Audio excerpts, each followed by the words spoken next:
We're Getting the Argument About AI's Environmental Impact All Wrong by James Ball, September 9, 2025. Individual ChatGPT queries are a rounding error. We need to think about the future. Image.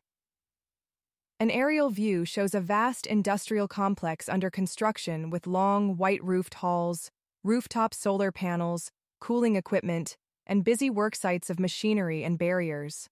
A canal runs along one edge, with suburban housing, fields, offices, and large parking lots stretching into the background. Caption: a Google data center being built in Cheshunt, Hertfordshire, UK in May 2025. If you mention using ChatGPT, Gemini, or some other AI tool online, you can be almost sure you'll get one type of reply. Oh, ChatGPT wrote that email for you? That's cool. We didn't need that acre of rainforest anyway. Footnote: this is a real post, but I'm not linking it so as not to pick on one particular user. It's not hard to see where this sentiment comes from. It not only draws on a message repeated day after day in news outlets across the world, but also clearly taps into a real and serious issue. Hundreds of billions of dollars are being invested in AI infrastructure, predominantly data centers, and these use serious amounts of energy as well as water for cooling. Given the global challenge of climate change and local issues around stressed water resources, the question of how much energy and water AI uses is an important one. But when it comes to our individual use of present-day AI models, the impact is much smaller than the discourse and sarcastic replies might suggest.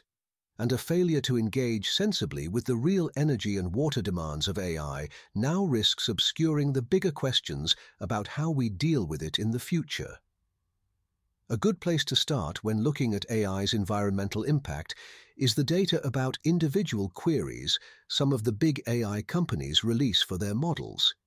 The latest of those suggests that one query uses 0.0002 to 0.0003 kilowatt-hours of energy and less than 0.5 milliliters of water, a tenth of a teaspoon. Footnote: these recent reports have been helpfully collated by Ethan Mollick of the Wharton School, but they are already attracting some controversy. One critique is that the water use estimate is understated because it doesn't include the water used to generate the power. However, that analysis notes the eventual water use is still relatively low. These figures are broadly comparable to the usage of a Google search around 15 years ago, before the process was further optimized. That time you asked Google how to pronounce Eyjafjallajökull and why it meant you couldn't catch your flight, used about the same amount of energy as asking an LLM to come up with a dinner menu for tonight. Compare and contrast that to the consumption of the average American household, which uses around 30 kilowatt-hours of electricity and 400 liters of water. Footnote: this only includes direct water use of households. It doesn't include water used to generate the electricity the household uses, for example. Water use statistics of data centers are often criticized on similar grounds, though you can end up double or triple counting the same water use if you carry it up the supply chain. Every day. That means a family could do 1,000 GPT queries every 24 hours, and it would still amount to significantly less than 1% of its electricity or water use. A single ChatGPT query uses about the same as running a microwave for 1 second or a games console for 6. When it comes to our individual carbon footprint, AI is a rounding error.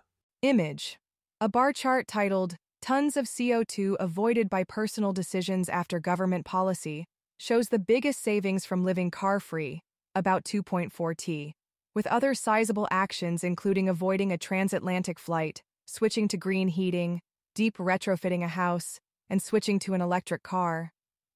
An annotation highlights that skipping 50,000 ChatGPT queries avoids only about 0.014 tons of CO2, far less than even modest actions like a plant-based diet, recycling, or line-drying clothes. Caption: this graph reproduces work by Andy Maisley, who has gone to great lengths to estimate the carbon footprint of AI models. His latest estimate for the carbon cost of a ChatGPT query, which accounts for the cost of training the model, the higher than average carbon intensity of data centers and the embodied carbon of the AI chips, is around 0.28 grams of CO2 per prompt. The more sensible concern is the mass.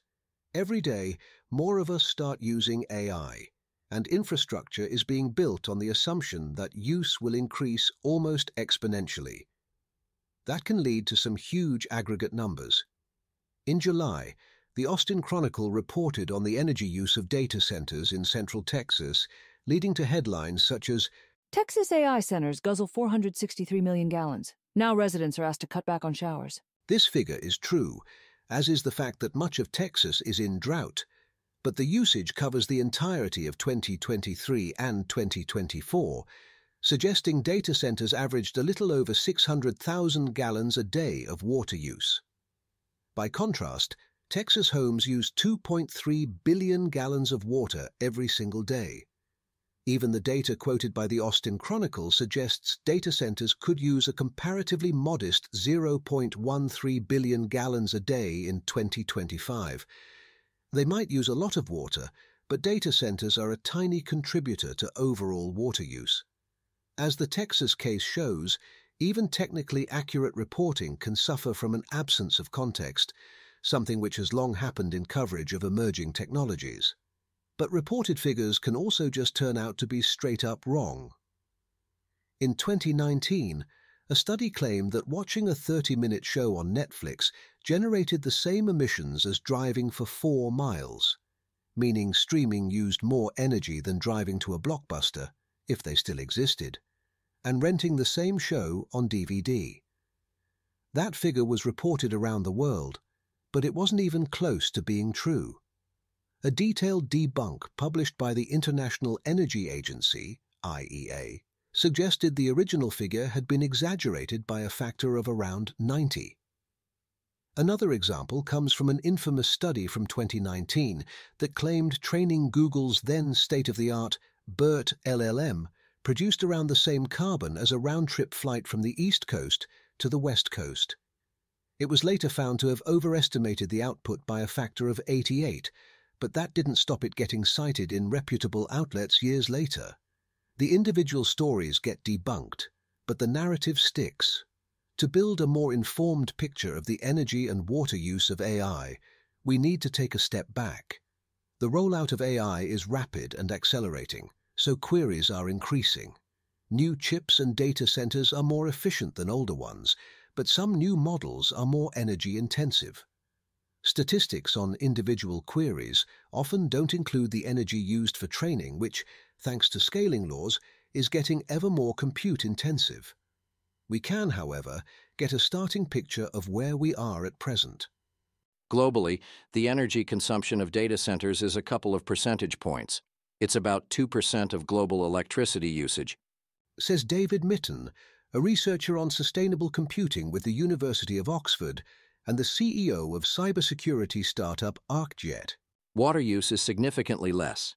It's in the 0.1% to 0.2% range of global water usage. Mitton believes it is unhelpful to group energy and water together as environmental concerns over data centers. Water use is a local issue. There is no global shortage of water, but some data centers are located in areas where local sources are already under too much pressure. By contrast, energy use issues are both global and local. Some concerns around energy center around the load on local grids, which in the West are often already overloaded. Footnote: this is true both in Europe and across the USA, and causes trouble for suppliers and would-be energy users alike.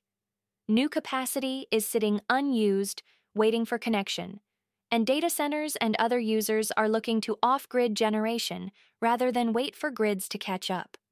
In some cases, they are allegedly resorting to polluting on-site fuel generation to power data centers. And unused to dealing with increasing demand. But broader concerns on energy use are grounded in climate change and AI's contribution to global warming. Issues around AI's water use could be solved almost entirely by taking more account of it when choosing sites. Energy is a more complex problem. Bad coverage of AI energy use takes the amount consumed by a query today, the projected growth rate of AI use, and multiplies them together to get a huge figure, something Mitten is keen to warn against. If the number of AI users doubles, or existing users make twice as many queries, it is tempting to say the environmental impacts will double. But as models shift from development to production, huge work is done to improve their efficiency, just as the typical energy use of streaming dropped dramatically as it rolled out, or Google searches before it. With AI, there are also other models for compute being considered. Mitten points to Apple's approach of running its AI on your device. Footnote: at present for a small subset of queries, but Mitten believes the intention is to run an increasing share of queries locally, rather than its data centers, as an example of this. Predicting the increased energy demand from AI data centers might be a challenging task, but there are some credible attempts at doing it. Analysis by data scientist Hannah Ritchie of an IEA report suggests the projected global increase in electricity demand from AI by 2030 is likely to be 223 terawatt-hours, equivalent to the annual electricity use of South Africa. Footnote: there is a big range between their low demand and high demand scenarios, ranging from 118 terawatt-hours to 383 terawatt-hours. Given the acceleration of the AI race, the higher estimates might feel most plausible, but even those estimate that data centers would remain a tiny part of overall electricity usage. Air conditioning is expected to drive around 3 times as much usage, at 697 terawatt-hours, and electric vehicles even more at 854 terawatt-hours. All of these are dwarfed by anticipated growth in building and industrial uses. Image: a bar chart titled Projected Growth in Global Electricity Demand 2023 to 2030 in Terawatt-Hours shows the biggest increases from other industry, approximately 1,900 terawatt-hours, and other buildings, approximately 1,200 terawatt-hours, followed by electric vehicles, approximately 850 terawatt-hours, and air conditioning, approximately 700 terawatt-hours. Smaller additions include other, approximately 600 terawatt-hours, heating, approximately 450 terawatt-hours, heavy industry, approximately 450 terawatt-hours, data centers, fast growth, approximately 380 terawatt-hours, desalination, approximately 170 terawatt-hours, and data centers, slow growth, approximately 100 terawatt-hours. Of course, the more optimistic you are about the development of AI in the next 5 years, the more dramatic your energy forecasts are likely to be.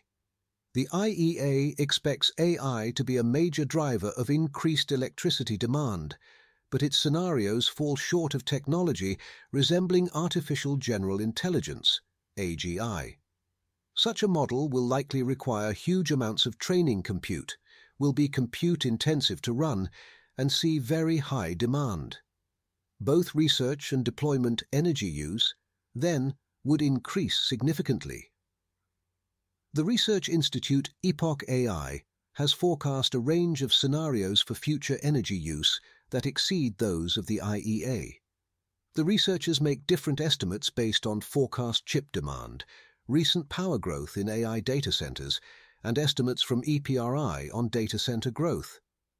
These result in estimates of global data center energy use between 50% and 100% higher than those of the IEA by 2030, suggesting AI would be a major factor in increasing global energy demand. One truly jaw-dropping stat from the Epoch AI research suggests that by 2030, the most advanced AI training run alone could use 1% of the electricity used by the USA today.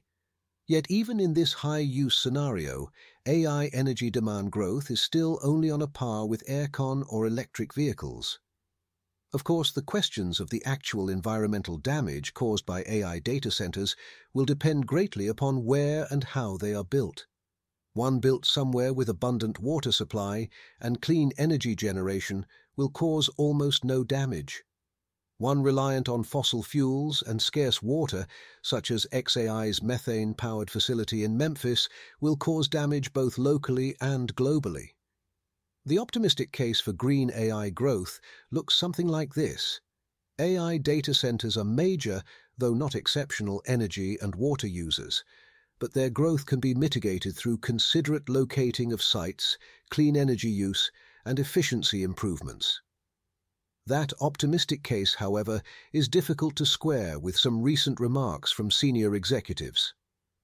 At a Washington, D.C. AI conference, Interior Secretary Doug Burgum attacked climate extremist agendas and pledged to use incredibly clean coal, gas, and other fossil fuels to expand America's energy grid for AI.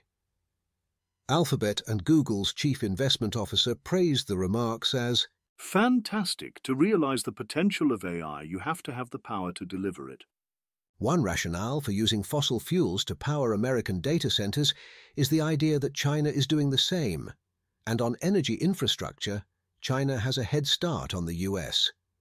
Western grids have been managing static demand for decades, while China's grid has expanded to keep pace with its economic growth, meaning in multiple regions of China, data centers have access to virtually free surplus energy. However, David Fishman, principal at energy consultancy the Lantau Group, says the idea that Chinese data centers are powered by dirty energy is a misnomer. Data centers explicitly have to be green, or most of them do. He says, 8 national computing hubs account for something like 70% of all the compute power in China, and they have to be 80% renewable. China's AI race is in a useful symbiotic relationship with its energy industry, he adds. China has built so much wind and solar in so little time that it has too much. So to avoid curtailment, wind and solar projects have to demonstrate they have an end user in place, or else they will be paused until grid infrastructure catches up. Data centers provide just that demand, even well away from population centers. That green energy abundance problem is not one the US is likely to face in the near future, but it does suggest that neither electricity nor water use need be limiting factors to AI rollout if they are done responsibly. The question remains whether US or European nations can manage the planning challenges of that rollout, especially amid a tech and AI backlash. AI uses energy, but not nearly so much as heating, eating, or getting around. The public are convinced we need the latter three. Can they be convinced AI is similarly essential?